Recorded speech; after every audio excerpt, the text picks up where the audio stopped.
தெரியல. சத்தியமா சத்தியமா சத்தியமா சத்தியமா தீய கொஞ்சம் கூட்டி வச்சுக்குவோம், சூடு பிடிக்கட்டும்.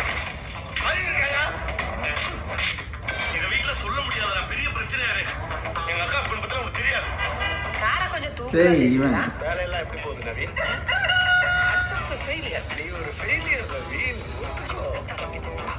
ஆக்சுவலாக பார்த்தீங்கன்னா நான் மணிகண்டனோட மிகப்பெரிய ஃபேன். அது ஏன் எல்லாருக்குமே கனெக்ட் ஆகி ரொம்ப பிடிச்சதுன்னா, அவர் வந்துட்டு bye next to the door அப்படி சொல்லுவாங்கள்ல, நம்ம பக்கத்து வீட்டு பையன், நம்ம ரியாலிட்டியில் என்ன நடக்குதோ அந்த மாதிரி கதையை சூஸ் பண்ணி நடிக்கிறனாலே என்னமோ எல்லாத்துக்கும் கனெக்ட் ஆகி அவர் நடிக்கிற எல்லா படமே ஒரு ஸ்டெப் மேலே ஹிட் ஆகுதுன்னு சொல்லலாம். நல்லா இருந்துச்சு. ட்ரைலர் பார்க்கும்போது தெரிஞ்சு இன்னும் நம்மளுக்கு எவ்வளோ கனெக்ட் ஆகும், மிடில் கிளாஸ் பீப்புளாக எவ்வளோ கனெக்ட் ஆகும். ஒரு ஃபிலிம் எடுத்துக்கிட்டு நம்ம கனெக்ட் ஆச்சுனாலே போதும் அந்த படம் ஹிட்டு. அந்த வகையில் தான் இந்த ட்ரெய்லர் இருந்துச்சு. சப்ஸ்கிரைப் பண்ணலாம், மறக்காமல் சப்ஸ்கிரைப் பண்ணிடுங்க. பாய்.